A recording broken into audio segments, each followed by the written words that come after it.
Mari kita buka sama-sama di ibadah pertama yang berjudul Membimbing Seksualitas Anak di Era LGBT ini. Saya ambil dari Efesus 6 ayat 1 sampai 4. Bicara hubungan tentang orang tua dan anak, saya baca lebih dulu ya. Kita baca aja sama-sama 4 ayat saja kok. Ya. Boleh sambil bangkit berdiri kita membacanya. 4 ayat kita baca bersama dalam hitungan 1, 2, dan 3. Hai anak-anak, taatilah orang tuamu di dalam Tuhan, karena haruslah demikian. Hormatilah ayahmu dan ibumu, ini adalah suatu perintah yang penting seperti yang nyata dari janji ini, supaya kamu berbahagia dan panjang umurmu di bumi. Dan kamu bapak-bapak, janganlah bangkitkan amarah di dalam hati anak-anakmu, tetapi didiklah mereka di dalam ajaran dan nasihat Tuhan. Katakan amin. Silakan duduk. Membimbing seksualitas anak di era LGBT. Bisa jadi yang disebut anak di sini ada sebagian di antara kita yang punya orientasi menyimpang. Tapi hari ini firman ini biarkan memerdekakan setiap kita bahwa just because hanya karena Anda digoda, dicobai bukan berarti Anda sudah jatuh dalam dosa. Kuatkan, kokohkan patok-patokmu. Teguhkan pengenalanmu akan Tuhan, miliki fondasi iman. Iman itu tak ternilai harganya di zaman seperti ini, yaitu di zaman Edan. Orang kalau nggak punya iman, benar-benar kayak shera-shera whatever will be, dan itu bahaya.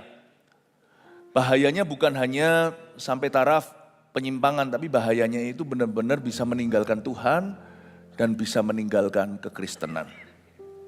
Hai anak-anak, bermula dengan situ dari kata hai anak-anak. Coba katakan hai anak-anak. Saya kasih dulu good news-nya kalau Anda punya anak kecil. Anak sebelum menginjak usia pubertas, yaitu di usia-usia sekitar katakanlah teens ya, belasan, sekarang itu lebih awal lagi. Makanya itu kalau kita baru menjangkau anak-anak itu di usia remaja udah telat.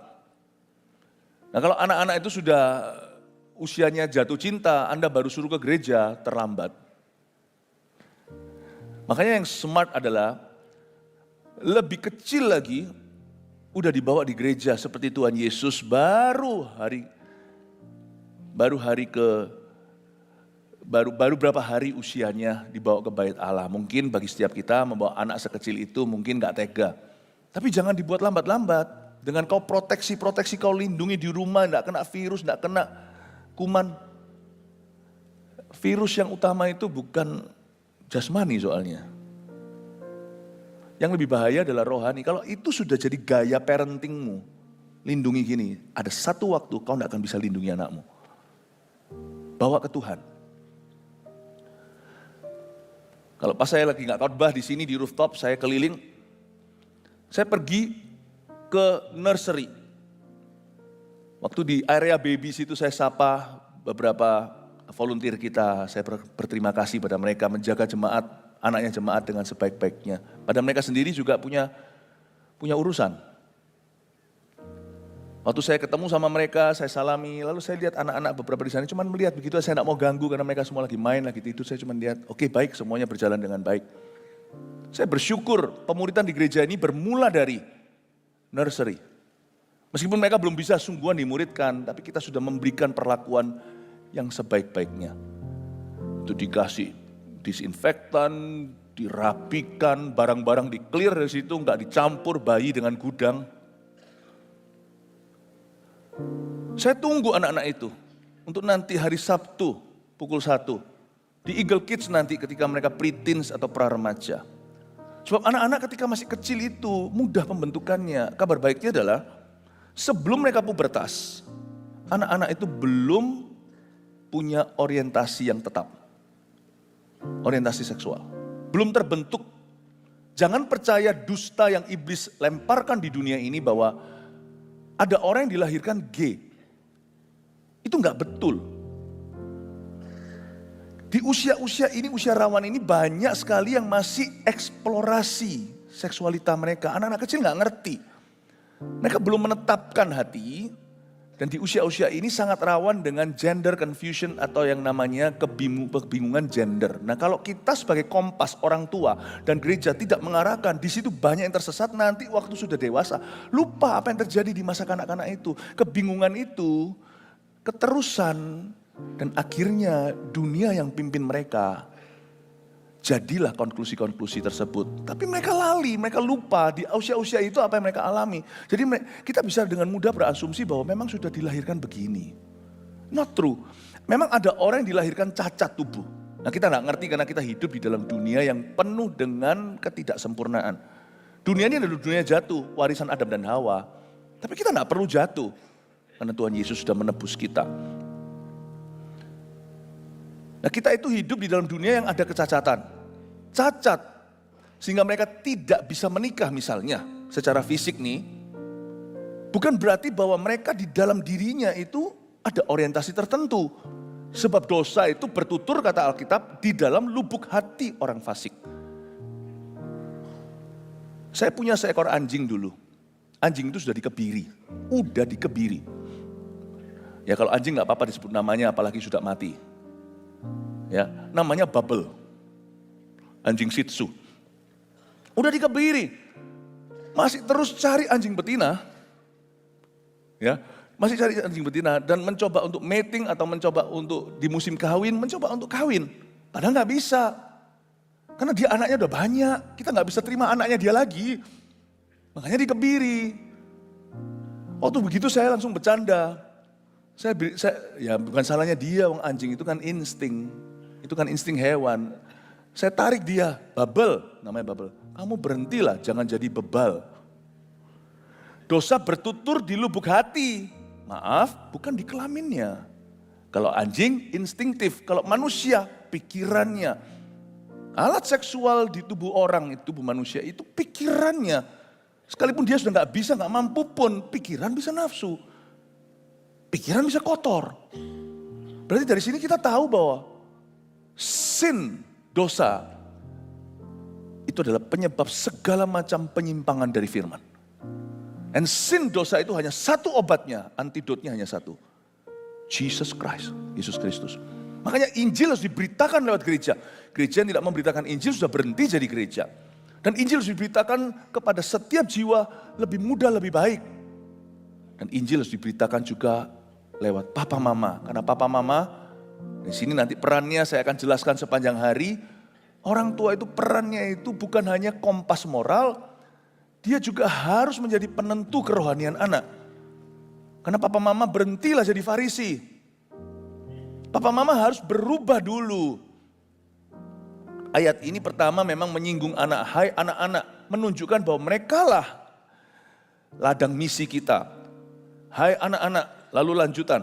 Taatilah orang tuamu di dalam Tuhan. Katakan taatilah orang tuamu. Taati di sini itu juga artinya teladani. Nah di sini memberikan suatu balance, memberikan suatu keseimbangan.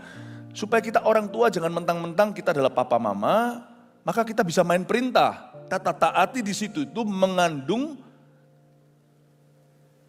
kata teladan di dalamnya.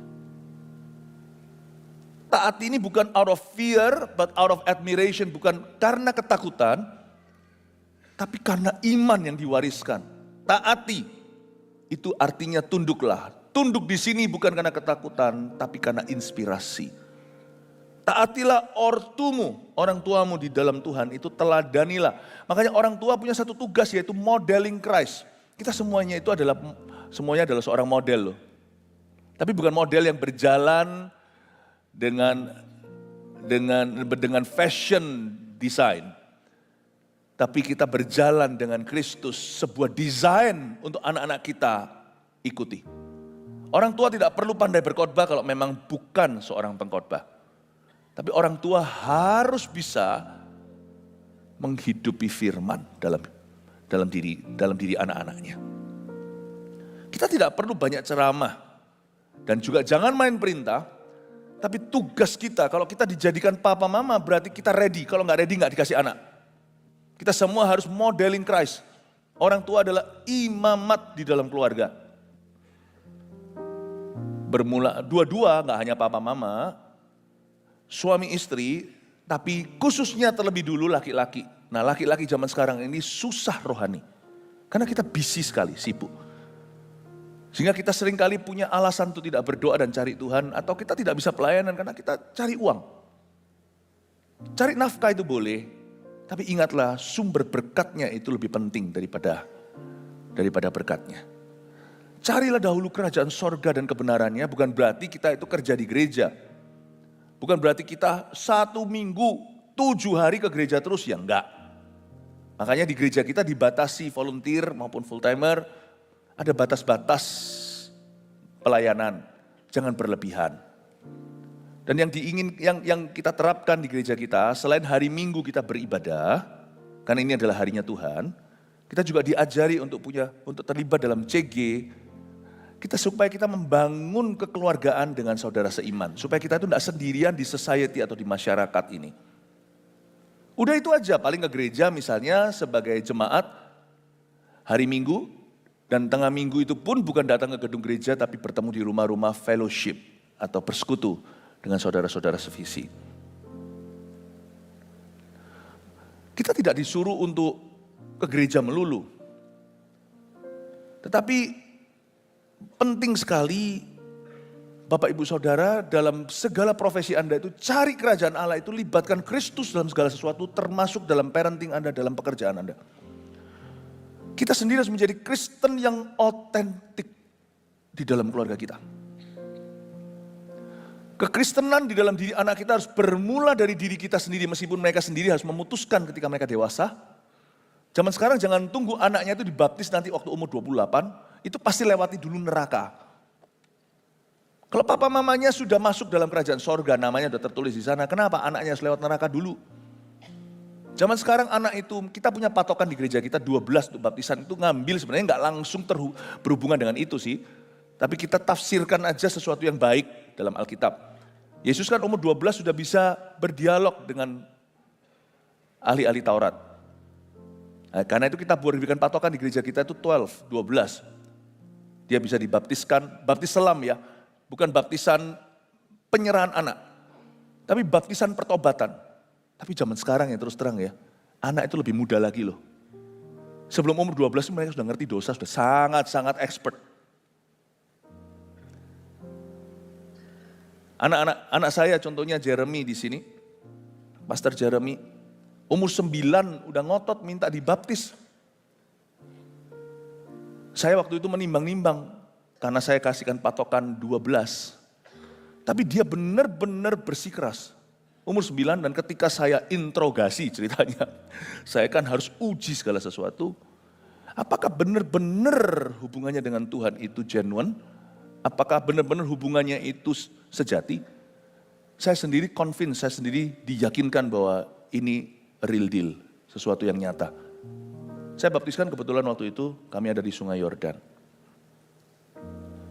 Dan sampai hari ini juga saya melihat umur 9 adalah titik baliknya. Ada anak yang berkata waktu umur 11, aku mau ikut Tuhan. Aku mau ikut Tuhan.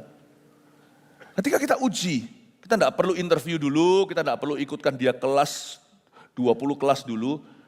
Tapi kalau it's genuine, anak Anda lebih awal dari 12 untuk kenal Tuhan, let's talk. Tapi saya pernah sekali waktu lagi khotbah di LA, GMS Los Angeles, tuh baptisan itu banyak spontan, orang-orang dewasa, orang-orang tua langsung nyemplung itu di baptisan yang kita, pakai swimming pool yang itu loh, yang bisa dikembangkan. Jadi masuk sana, tiba-tiba ada satu anak kecil, belum lagi umur berapa, masih umur 7 kali, datang ke saya dan berkata, I want to get baptized. Well, aku mau dibaptis. Saya curiga, saya tanya sama dia, kenapa kamu dibaptis? Semua orang dibaptis, aku mau ikut Yesus, dia bilang. Oke, good, tapi kamu tunggu aja ya. Kamu tunggu berapa tahun lagi bisa kok. Ya, kamu ikut Yesus dulu, baptis nanti. Sampai kamu di usia kamu lebih mengerti. But I want now. Aku mau sekarang, dia bilang gitu. Terus saya tanya kan, saya dapat hikmat Tuhan. Apa sih yang kamu look forward to? Kamu itu antisipasi, kamu itu kepingin apa setelah dibaptis? Aku kepingin bisa makan roti di gereja. Nah, ikut komuni itu loh, ikut perjamuan kudus. Nah, ketahuan anak kecilnya. Saya bilang jangan dulu deh, kalau kamu makan roti, gak usah di gereja, yang di luar sana lebih enak. Tapi aku mau papa mama aku makan, aku juga mau ikut makan. Dia bilang, ya nanti aja umur 9, 12 atau... Tapi jangan dibuat telat. Sampai umur 18, sampai umur 21, 25. Anda oke-oke aja, anak tidak pernah didorong ke arah Tuhan. Lu baptis oke, gak baptis oke. Katanya cinta Yesus, tapi never take Jesus seriously. Why? Yesus sendiri berkata, kalau kau percaya kau dibaptis. Why? Kenapa kita tidak mau serius mendengarkan Kristus? Katanya cinta. Katanya serius. Kenapa kita gak serius mendengarkan firman Yesus? Bertobatlah dan berilah dirimu dibaptis. Itu adalah pengajaran rasul-rasul. Yesus sendiri berkata, barang siapa percaya dan dibaptis, Markus 16. Matius 28, sebelum mereka dimuridkan, sebelum ajarkan mereka segala sesuatu yang kuperintahkan, Yesus berkata, jadikan semua bangsa muridku, baptislah. Nah kenapa sampai umur 48 hari ini masih alot, masih susah. Beberapa di sini masih umur 52, enggak ogah-ogahan, enggak hari ini. Why? If you love Jesus, if you believe, you say you believe in Jesus, Anda berkata Anda percaya Yesus, why compromise His word? Kenapa kita mengkompromikan firman-Nya? Orang tua harus menjadi kompas, menjadi teladan. Kita sendiri jangan lelet kalau taat sama Tuhan. Kita gak harus pandai khotbah, tapi kita harus jadi firman berjalan. Menjadi contoh otentik kekristenan bagi anak-anak kita sendiri.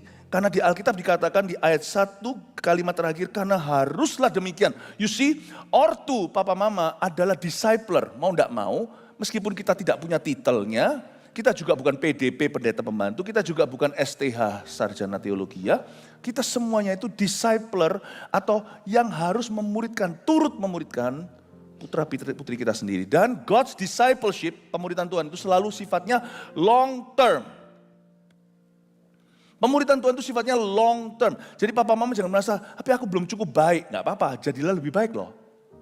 Aku belum cukup benar, jadilah benar lah mulai hari ini. Karena discipleship dengan anak itu sifatnya long term atau berjangka panjang. Amin. Dan biarkan haruslah demikian itu gini loh. Harusnya begini. Hubungan papa anak, orang tua anak itu harusnya begini secara rohani. Bukan bersifat pengobatan. Kalau bersifat pengobatan sudah agak terlambat, tapi belum telat. Dalam Kristus tidak ada kata terlambat. Harusnya sifatnya pencegahan, bukan pengobatan. Tapi sekarang banyak orang tua yang seperti lepas kendali sama putra-putri sendiri. Sama anak-anaknya rasanya sudah dia tidak berkuasa. Sehingga dia teriak kanan kiri, tolong, tolong, siapa bisa tolong anakku? Beritahu sama anakku untuk berubah. Tolong beritahu anakku untuk ke gereja. Kalau saya sih bolak-balik langganan, beberapa orang berkata, tolong Pastor Philip, beritahu anak saya supaya sungguh-sungguh sama Tuhan. Cuman saya itu gak tega, hati saya itu gembala, saya itu bukan yang pendeta yang keliling-keliling sikat kiri kanan lalu habis itu cabut dari situ, enggak. Di sini saya itu gembala. Hati saya itu masih gudulu sebelum apa-apa, hati saya itu kan tergerak oleh belas kasihan. Tapi kalau saya tega, saya akan ngomong gini, loh suruhlah sendiri, jangan suruh saya. Kalau saya tegas saya akan berkata, kalau saya disuruh, tolong suruh anakku untuk sungguh-sungguh. Saya bisa bilang sama orang tua itu, loh kamu yang suruh dia, kok suruh saya? Anak siapa itu? Kenapa kita cuci tangan, hai Pilatus? Setelah menyalibkan Yesus, kenapa kita cuci tangan terhadap anak cucu kita sendiri? Why? Kalau memang yang paling penting dalam hidup ini adalah kerajaan sorga dan kebenarannya loh ya, kenapa kita cuci tangan? Sedangkan kalau urusan anaknya sekolah di mana, sekolahnya bergengsi atau tidak, anaknya wah diurusi sejelimet-jelimetnya, sespesifik-spesifiknya. Karena kita menitik beratkan akademis, which is good, sesuatu yang bagus. Tapi tahukah Anda bahwa akhirnya yang membuat anak Anda happy suatu hari itu bukan academic achievement mereka atau pencapaian akademis mereka. Buat apa seseorang memperoleh seluruh dunia tapi kehilangan nyawanya? Pada akhirnya membuat anak itu sungguh-sungguh mengalami rencana Bapa. Itu karena dia mengikut Yesus. Dan bagaimana dia bisa ikut Yesus kalau dia tidak punya teladan? Harusnya papa mama yang paling ngotot, anak harus ke gereja. Saya sama istri saya, sama anak-anak begitu, harus. Tapi ini Mam, ada gini. Enggak, kalau memang kamu pelayanan. Kami yang ajarkan, tapi kami berhak mengajarkan, mereka juga enggak bisa bantah karena kami menunjukkan dulu. Waktunya CG. Tapi enggak apa-apa lah Mam, sekali bolos sekali, enggak apa-apa lah. No, gimana? Ya. Karena maminya sudah langsung tahu aja, enggak perlu tanya sama saya dulu, kita satu suara. Karena itu janganlah gegeran di depan anak, janganlah berbeda opini dalam hal-hal yang inti. Anak akan melihat crack atau keretakan itu. Ya, coba tanya Daddy. Mamanya kan bilang begini, Daddy juga akan suruh kamu ke CG. Oh iya, untung saya kadang-kadang gak apa-apa lah Mam sekali-kali yang. Tapi kalau setelah istri saya ngomong begitu, gak jadi deh. Iya saya diingatkan, iya betul ya. Saya harus tegas di rumah maupun di gereja harus tetap sama. Ya betul, setuju sama Mami. Tetap harus ke CG. Meskipun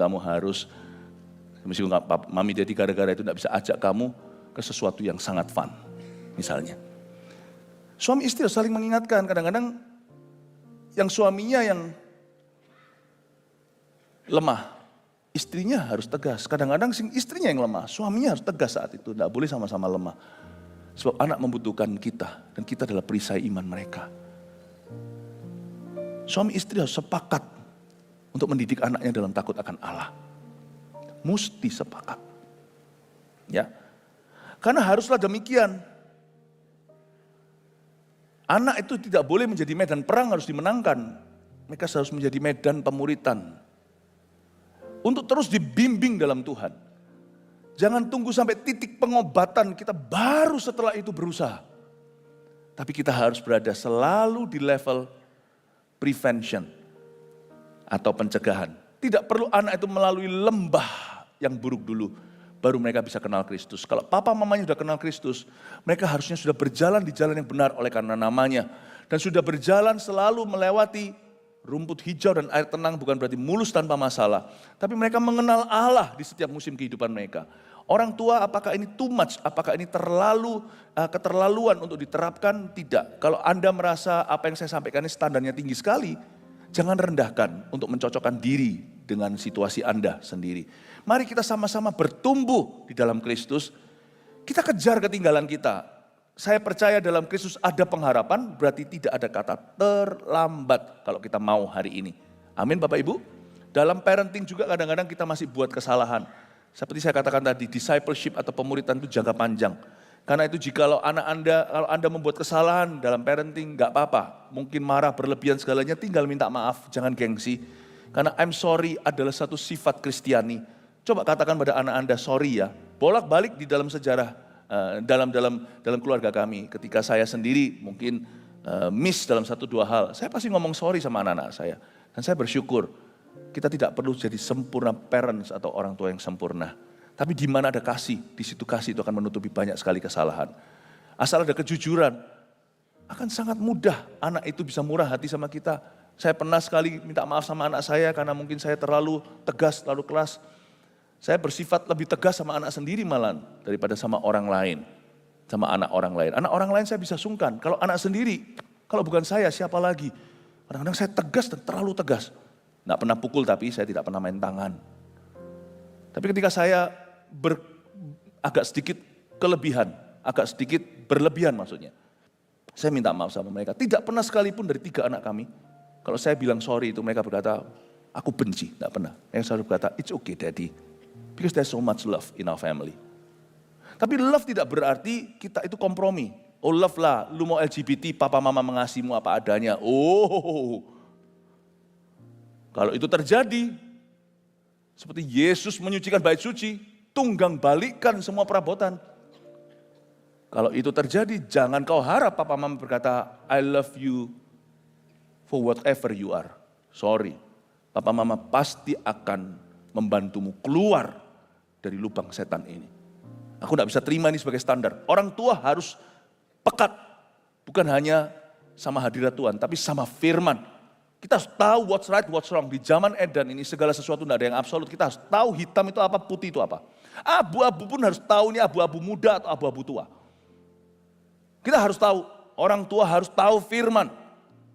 Lanjutkan, hormatilah ayahmu dan ibumu, ayat 2, ini adalah suatu perintah yang penting seperti yang nyata dari janji ini, supaya kamu berbahagia dan panjang umurmu di bumi. Ayat 2 dan 3 tidak saya bahas dari sisi yang klise, yang klasik seperti yang orang seringkali bahas, yaitu yaitu kita harus, ini adalah suatu perintah Allah yang datang dengan janji, sementara yang lainnya nggak ada janji apa-apa. Kalau kamu tak patuh sama orang tua, hidupmu akan panjang.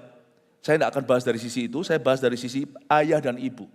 Hormatilah ayah dan ibumu, hormatilah ayah ibumu. Wow, ini sungguh-sungguh seperti suatu tekanan batin buat papa mama. Kita tuh di posisi yang sangat bergengsi di hidupan anak-anak kita. Hormati, itu bukan untuk kita nikmati hormat mereka, tapi untuk kita pertanggungjawabkan di hadapan Allah. Karena anak-anak kita itu look up ke kita.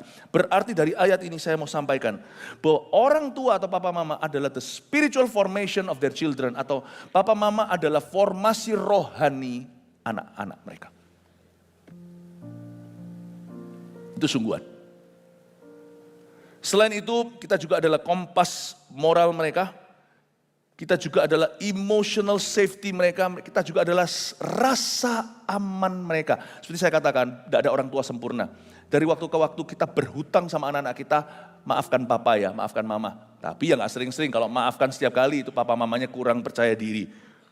Atau kalau maafkan terus-terusan, itu berarti papa mamanya salah terus. Tapi kita harus menciptakan rasa aman. Rasa aman itu bukan dari orang tua yang otoriter, tapi juga bukan dari orang tua yang liberal. Nanti di ibadah ketiga saya akan sampaikan, orang tua yang liberal itu adalah permulaan kekacauan di dalam keluarga. Kita harus mengerti batasnya di mana kapan kita tegas, kapan kita itu toleran. Ya, dan kita tahu bahwa orang tua adalah emotional safety, emotional net atau adalah jaring emosinya. Jaring, kalau Anda lihat sirkus ya kadang-kadang itu kita bisa ketar-ketir lihat mereka itu melayang kanan, melayang kiri. Saya itu ketakutan loh kadang-kadang kalau lihat begituan. Tapi waktu saya lihat ke bawah ada jaringnya, aman. Aman. Orang tua itulah jaring aman. Itulah sebabnya nanti di kebaktian keempat saya jelaskan, cerai itu tidak membantu. Sungguhan tidak membantu. Mend the relationship. Perbaiki hubungan itu jauh lebih menolong. Ya. Dan kamu bapak-bapak, janganlah bangkitkan amarah di dalam hati anak-anakmu, tapi didiklah mereka di dalam ajaran dan nasihat Tuhan. Kata janganlah bangkitkan amarah di dalam hati anak-anakmu adalah kita tidak boleh pakai anger sebagai tool atau alat untuk mengintimidasi. Rasa marah kita itu harus bisa ditranslate atau diterjemahkan ke dalam keputusan-keputusan yang tepat, termasuk disiplinary atau termasuk keputusan untuk mendisiplin mereka. Ya, di dalam kata hajar, ada kata ajar. Jangan hajar kalau tidak mau mengajar. Tapi orang yang mengajar harus tambahin satu H kalau diperlukan. Hanya diperlukan. Hajar mereka, tapi bukan dengan rotan jasmani, tapi dengan rotan rotan jiwa. Ajari mereka. Hindari untuk reaktif dikit-dikit pakai amarah.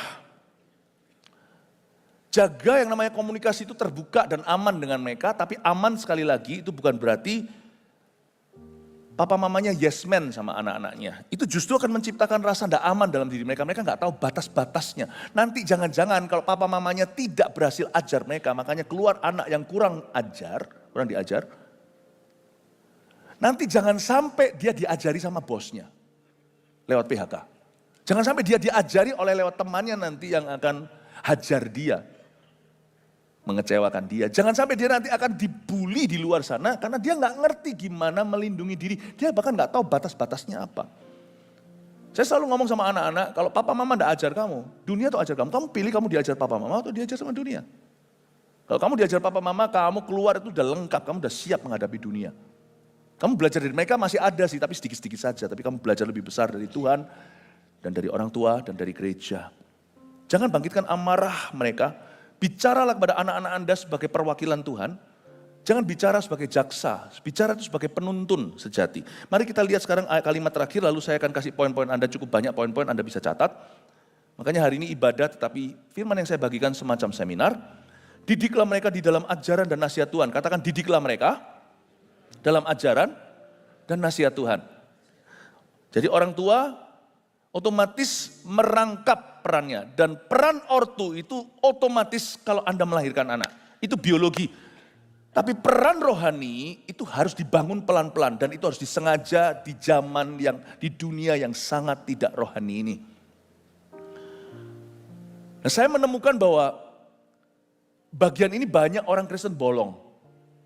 Karena jadi orang tua, apalagi mencari nafkah, bersyukur dulu. Kalau papa mama kita itu bertanggung jawab atas kita disekolahkan, kita dikasih uang saku, kita itu tidak pernah kurang sandang pangan papan. Tapi kalau bisa ya tambah satu lagi, ini akan lengkap. Jadilah penuntun anak-anakmu secara rohani. You see, anak-anak tidak akan menuntut Anda berkhotbah kok. Tapi kata-kata Anda akan berbobot. Anda ngomong sesuatu pasti akan dipertimbangkan oleh mereka. Bangun hubungan itu aman. Be a faithful guide. Tugas kita hanyalah mendidik mereka dalam ajaran dan nasihat Tuhan. Saya ulang. Tugas kita adalah mendidik mereka dalam ajaran dan nasihat Tuhan. Itu tugas kita. Sisanya itu tugas Roh Kudus. Tugas kita hanyalah menjadi a faithful guide.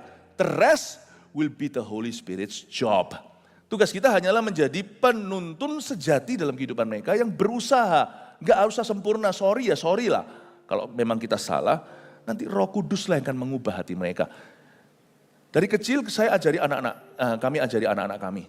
Pengajaran mama dan pengajaran papa itu ada bedanya. Kalau Anda baca di Amsal 31 itu kan tentang ibu itu wanita yang takut akan Allah, wanita Amsal 31. Tapi kalau Anda lihat itu ada satu raja namanya Lemuel, itu dapat nasihat dari ibunya. Pengajaran mama itu beda dengan papa, karena itu jangan diwakilkan. Salah satu, papanya berkata biar mamanya jangan ngajar, mamanya berkata semua papa. Pokoknya yang penting dekat papa, mama shopping doang. Salah. Pengajaran mama dan pengajaran papa itu dua hal yang berbeda tapi saling melengkapi. Kalau nggak gitu, pasti niscaya Tuhan itu akan buat semua anak itu lahir dari pusernya Adam. Waktu kecil mereka ketawa, anak-anak waktu kecil saya beritahu, kamu tuh lahir dari papa loh. Hah?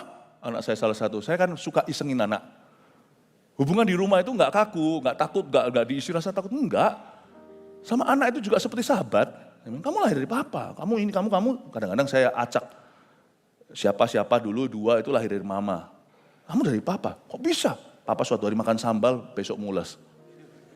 Oh, lalu mereka marah. Daddy ini masih kecil ya, candaan gitu masih mempan dia. Tadi aku hampir percaya lu, Dad. Gitu ya. Pengajaran orang tua itu beda. Saya apa yang diajarkan sama maminya, apa yang diajarkan oleh papanya. Dan waktu saya ajarkan suatu hari, dada gini. Saya jangan berkata pada Tuhan setiap kali doa sama istri saya untuk anak-anak. Tuhan, tugasku itu cuma sekian, tugasku itu kecil. Meskipun dari sisi sini kerasa berat komitmennya. Tapi I pray, sisanya itu harus engkau loh Tuhan. Kalau engkau tidak seperti suara Nabi bersabda di rumah ini, aku gak akan bisa mempan sama anakku. Apalagi semakin dewasa nanti. Aku minta ya Tuhan Yesus, takut akan Tuhan itu adalah roh. Itu bukan dari saya hanya benih firman. Bukan hanya benih, kalau benih firman aja gampang. Tapi saya harus belajar melakukan firman sebelum itu saya benihkan dalam diri mereka sebelum saya taburkan. Saya harus labkan dulu, saya tes labkan di sini dulu sebelum akhirnya itu aman untuk saya taburkan. Peran dari sisi sini rasa berat, tetapi sebenarnya terlalu kecil. Aku minta peran besarnya itu Roh Kudus, engkaulah senior partner, engkaulah mitra seniorku, aku adalah mitra juniormu, aku dan istriku. Suatu hari anak saya kalau melakukan suatu kesalahan apa itu datang ke saya.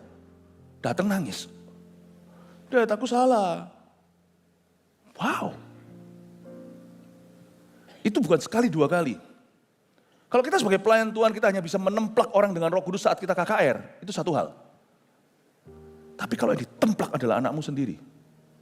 I think the Holy Spirit is alive in your life. Roh Kudus benar-benar hidup di dalam hidupmu. Saya tidak lakukan apa-apa. Mereka tidak ngomong, saya nggak tahu. Mereka datang dan mengaku. Kita hanya menjadi faithful guide aja, menjadi penuntun sejati. Sisanya itu nanti Roh Kudus yang akan bekerja.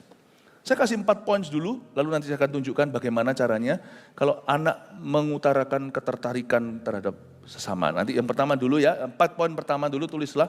Mulai ini kalau bicara tentang membimbing seksualitas anak di era LGBT, selalu kita mulai dari identitas anak dalam Kristus. Itu yang kita taburkan dalam diri mereka. Bukan identitas seksual mereka. Kejadian pasal 1 ayat 27 munculkan. Tulis dulu ya poinnya. Maka Allah menciptakan manusia itu menurut gambarnya. Menurut gambar Allah diciptakannya dia. Laki-laki dan perempuan diciptakannya mereka. Jadi harus jelaskan ke anak pertama-tama. Apalagi kalau masih kecil ya, anak atau cucu Anda, jangan mulai langsung dengan identitas seksual mereka, tapi mulailah dengan identitas mereka in Christ, dalam Kristus dulu. Kalau kita belum apa-apa langsung ke duduk perkara, sedangkan belum dapat oyot atau akarnya, akar segala sesuatu tentang kehidupan ini selalu pada Kristus dulu. Karena itu anak sedini mungkin kalau mendapatkan parenting yang sehat itu lebih aman. Karena kita ajarkan mereka takut akan Tuhan. Dan mengajarkan identitas mereka dalam Kristus itu berarti mereka harus diyakinkan bahwa mereka dikasih.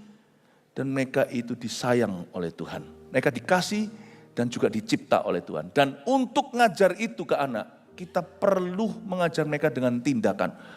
Kalau kita ngomong kamu dikasih Tuhan tapi kita hajar mereka dengan tangan.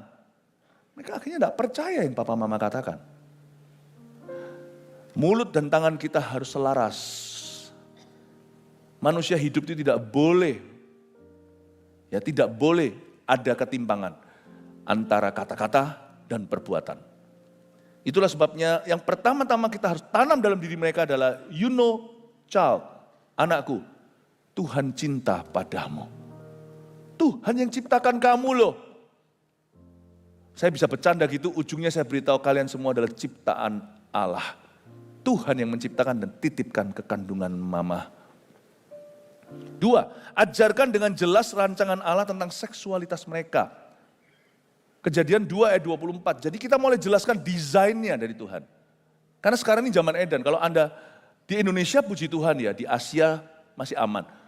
Saya punya teman yang ada di Eropa, itu sudah dia pindah negara gara-gara kurikulum SD dituliskan. Bukan hanya LGBT is okay, tapi ditunjukkan bagaimana, ya karena itu negara bebas. Bagaimana laki dengan laki, perempuan dengan perempuan. Dan dia dapat kurikulum, waktu dia dapat ini semuanya ada diajarkan di SD. Dia caw dari situ. Mendingan aku kehilangan benefit di sini daripada aku kehilangan anakku. Gimana aku bisa lawan? Tiap hari itu diajarin di sekolah. Dan ada gambar-gambarnya. Menjijikkan. Karena itu orang tua harus kuat. Karena sekuat-kuat sekolah, lebih kuat lagi di rumah. Karena di rumah mereka tidur, mereka makan. Mereka hidup sehari-hari. Perangnya akan terjadi, tetapi kita harus perangi dari sisi ini. Sebab itu seorang laki-laki akan meninggalkan ayahnya dan ibunya. Dan bersatu dengan istrinya, sehingga keduanya menjadi satu daging. Coba lihat laki, coba dilihat di sana istrinya perempuan, sehingga keduanya menjadi satu daging. Kembali ke poin, ajarkan dengan jelas rancangan Allah tentang seksualitas mereka. Beritahu bahwa pernikahan yang sah adalah antara seorang laki-laki dan wanita. Dan mereka diberkati dalam nama Tuhan di gereja. Kalau Anda bisa sampaikan ini dengan simple, dengan bahasa yang sederhana, mereka ngerti kok. Sebelum masuk ideologi-ideologi dunia yang nggak menentu ini. 3, bedakan antara pencobaan, ketertarikan, dan perilaku dosa. Nah ini perlu diterapkan. Mulai definisikan dosa itu apa, what sin is. Bedain antara pencobaan, baru digoda, baru tertarik, atau perilaku sungguhan, sudah sampai ke perbuatan. Yakobus 1 ayat 14 dan 15 bunyinya, tetapi tiap-tiap orang dicobai oleh keinginannya sendiri. Karena ia diseret dan dipikat olehnya. Lanjut. Dan apabila keinginan itu telah dibuahi, tunggu ya, di level ayat tadi itu pencobaan belum dosa. Tapi karena just because hanya karena belum berdosa saat dicobai, janganlah kau mencobai dirimu sendiri. Lari hai Yusuf, larilah dari istri Potifar itu. Jangan justru cemplung masuk kalau pertemanan itu mengganggu. Kalau kita tahu bahwa itu toksik. Jangan kau pertahankan dan jangan dinetralisir. Maaf ya, ada di sini yang mau makan kotorannya sendiri, tapi dinetralisir loh. Di Jepang kapan lalu ada satu, saya enggak tahu itu benar atau enggak, itu sama mereka itu bukan kayak, maaf ya, urinnya sendiri dinetralisir, demikian rupa-rupa jadi air jernih. Tapi kita tahu bahwa itu urin sendiri. Gak maulah minum. Kenapa kok ada pertemanan yang dipertahankan? Karena sudah tahu itu jelas toksik ke arah narkoba dan homoseksualitas. Kenapa kau pertahankan tetap jadi teman? I don't understand. Itu sama dengan minum urin sendiri, minum dosa sendiri. Bukankah Yesus berkata, gouge it out. Cungkil matamu itu bukanlah perbuatan fisik. Tapi kalau kita mau bertobat itu radikal, cabut. Dan apabila keinginan itu telah dibuai, ia melahirkan dosa. Dan apabila dosa itu sudah matang, ia melahirkan maut. Jadi kita harus memberitahu pada anak-anak kita, nak, being tempted doesn't mean that you've sinned. Kamu masih dicobai bukan berarti kamu sudah berdosa. Identitasmu tidak perlu terpengaruh, dan kamu tidak perlu membawa itu sampai ke perilaku. Kalau kamu dicobai, kamu masih digoda. Lari, kamu masih punya kesempatan untuk meninggalkan itu. Kamu punya kesempatan untuk tidak masuk ke situ. Kamu punya pilihan. Jadi kita jangan langsung dikit-dikit langsung alergi, langsung dosa loh. Kita kasih solusi. Yang keempat, yang penting adalah tadi ini. Ya, jadilah teladan Kristen yang menarik dan otentik bagi mereka. Ulangan pasal 6 ayat 6 sampai 7 bunyinya. Apa yang kuperintahkan padamu pada hari ini haruslah engkau perhatikan. Terus, haruslah engkau mengajarkannya berulang-ulang kepada anak-anakmu dan membicarakannya apabila engkau duduk di rumahmu. Apabila engkau sedang dalam perjalanan, apabila engkau berbaring, apabila engkau bangun. Perhatikan ayat 7, haruslah engkau mengajarkannya berulang-ulang. Bagaimana supaya pengajaran kita nggak jenuh? Kita harus menjadi contoh yang otentik, artinya genuine. Orang tahu bahwa kita nggak munafik, kita tahu bahwa kita hidup itu meskipun kita masih kadang-kadang terseok-serok untuk menghidupinya. Kita masih juga struggle, kita masih bergumul, kadang-kadang kita sendiri pun masih buat salah. Tapi asal kita jujur mengakuinya, orang akan melihat usaha kita dan itu yang membuat kita otentik di depan mata anak-anak kita. Dan juga selain itu, sesuatu yang menarik. Lihat papa mamanya menjadi inspirasi. Saya doalah di gereja kita akan latih anak-anak demikian rupa dan memperlengkapi Anda, supaya nanti anak-anak kita itu tidak perlu mengidolakan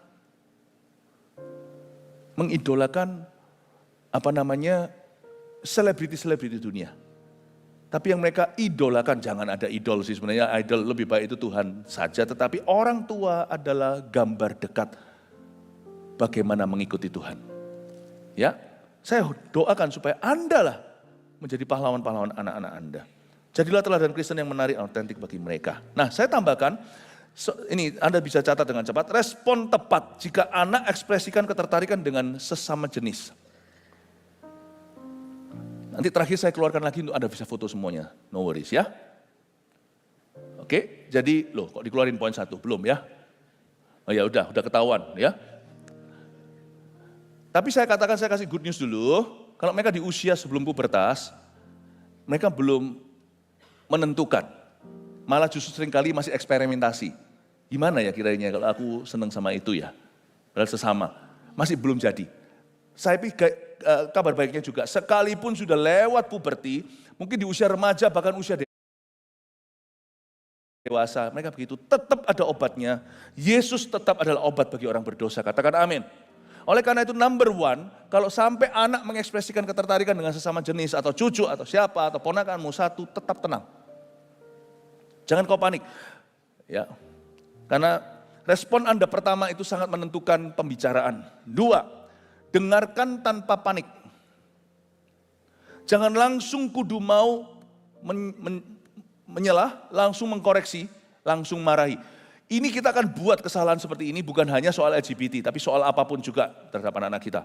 Wah, karena ketakutan kita ketika dia sebut sesuatu, itu langsung alergi kita nyala, langsung kita sikat. Jangan. Kita semua pasti pernah membuat kesalahan seperti ini, termasuk saya. Tetapi dengarkan dulu tanpa panik. Karena peperangannya belum usai, waktu Anda dengarkan, itu baru mulai.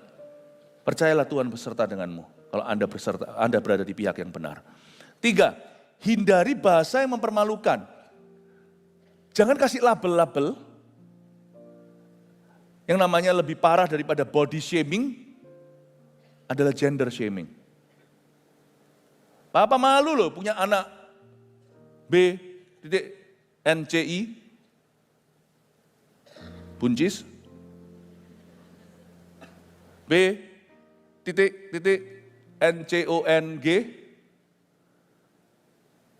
Jangan dibuat gurauan, karena itu justru akan menjadikan. Nah ini kesalahan banyak, tapi nggak bisa salahkan siapa-siapa ya, mau gimana. Teman-temannya suka bercanda soal dia. Lama-lama dia merasa, hey, maybe it's true, I'm like that. Kita lihat ada satu orang yang mungkin sedikit gimana gitulah. Ya, laki tapi gerak-geriknya medok wanita.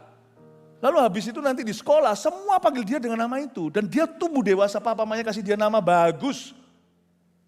Ya nggak tentu namanya bagus, tapi namanya bagus gitu loh, oke. Tapi dia dikasih nama bukan bagus, tapi B.CONG.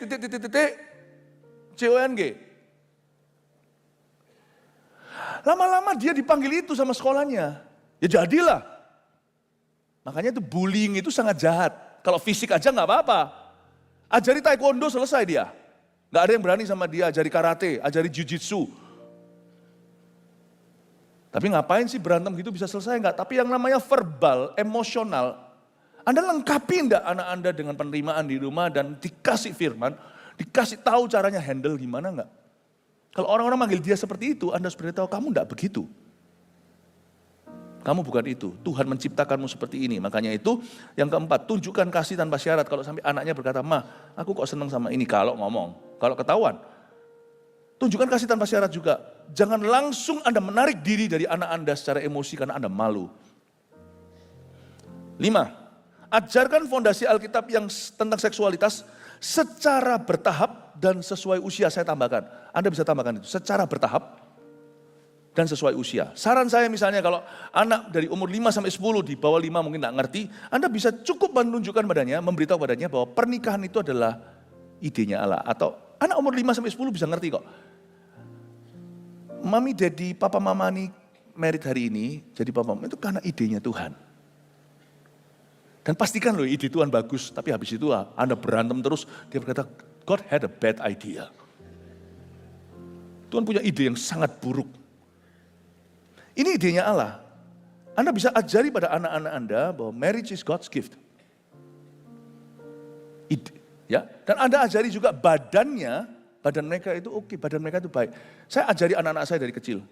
You see, kamu tidak usah nginep-nginep kemana-mana, sana-sini.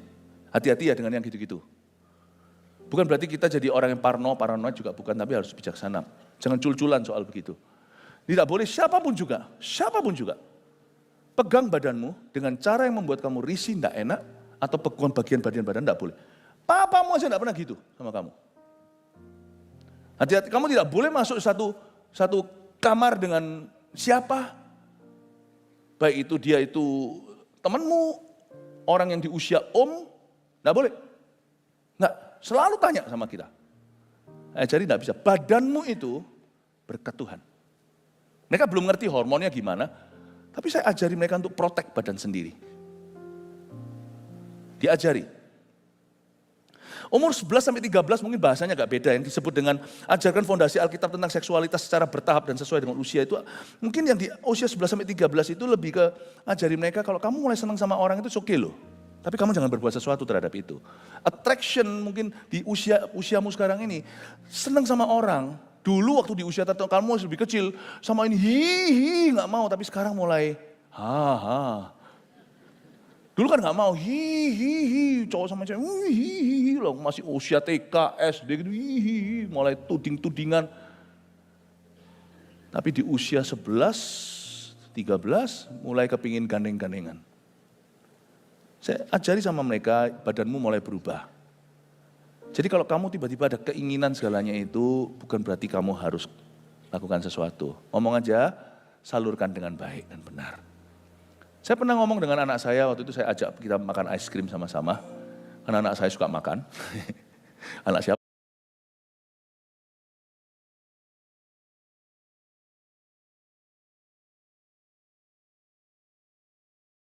Siapa yang gak suka makan, ya kan?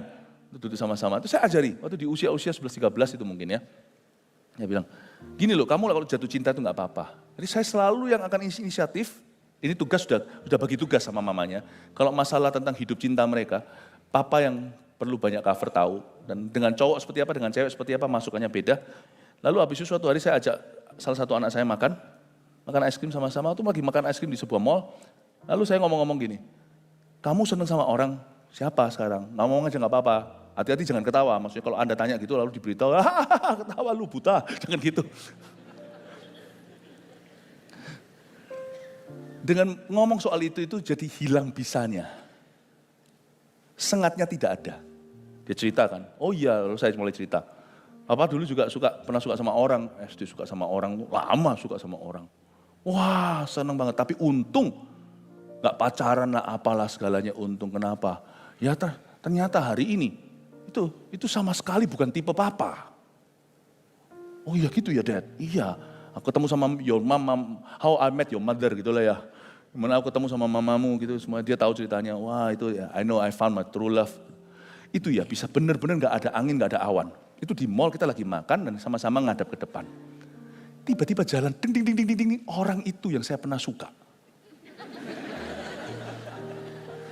Ini beneran Tuhan. Pas lewat, tapi saya harus respect sama semua orang. Setiap orang kan relatif ya, relatif. Tipe-tipe setiap orang itu beda-beda. Tipe benua pun lain kok. Korea punya idealismenya sendiri, gini loh cantik. Coba ke India, beda. Lain, Afrika lain lagi. Ya, lain lagi. Tapi waktu lewat gini, kita sama-sama lihat, tapi itu orangnya saya beritahu. Tapi dia lewat gitu. Ya tentunya kita tidak sapa-sapaan. Tapi saya masih ingat itu orang lewat itu. Nggak usah tanya ya.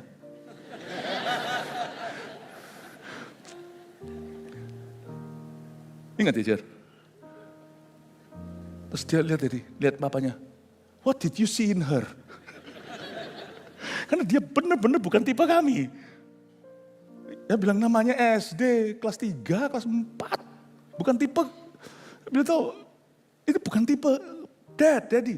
Jadi lihat apa di dalam dia? Enggak boleh menghina. Tapi dia bilang, iya makanya itu Jer. Kalau sampai dia jadi dan dia benar-benar,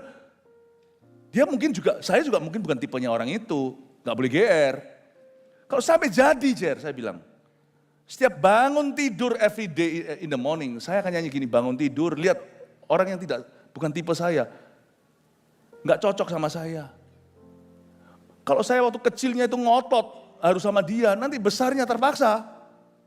Nah kalau setiap kali saya bangun tidur di samping orang itu, sama loh ya, fair ya, orang itu di samping saya, sama-sama kita bisa nyanyi, bangun tidurku terus mati. Baru gosok gigi. Kita bisa kata, aduh ini lagi. But that's not the case today with my wife. Setiap kali saya bangun, saya bersyukur, you're the most beautiful creature in this world. Kamu adalah makhluk yang paling cantik di seluruh dunia. Belum makeup, belum apa, you're the most beautiful. Saya bilang sama anak saya, oh gitu ya, lalu kita sama-sama ketawa, tidak menghina orang. Saya juga bukan tipenya, kita makan es krim sama-sama, ayo tos, segalanya. Akhirnya kita semua sama-sama sepakat bahwa, just because kamu tertarik, badanmu berubah. Doesn't mean you have to do something. Lakukan sesuatu terhadap itu. Umur 14 ke atas lebih banyak tekankan pada identitas. Itulah sebabnya banyak mereka harus diantar ke AOG. Di situ mereka diajari who they are. Bukan dari sisi papa mama san only. Tapi dari sisi peer atau dari sisi teman sebaya. Identitas karena diajari sama mereka. Kamu tidak harus ikuti culture atau kebudayaan yang ada di sekelilingmu. Kamu berani lawan arus kalau kamu cinta Yesus.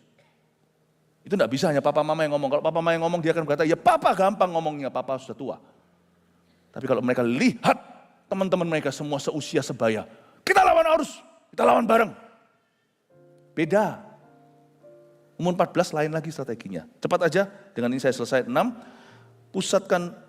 pisahkan identitas dalam Kristus dari perasaan dan pengalaman. Itu tadi persis seperti yang poin sebelumnya yang saya beritahukan. Bedakan antara pencobaan, ketertarikan, dan perilaku dosa. Ini pisahkan identitas dalam Kristus dari perasaan dan pengalaman. Jadi biasakan bahasa seperti ini. Kamu adalah seorang anak Tuhan yang bergumul dengan perasaan tertentu.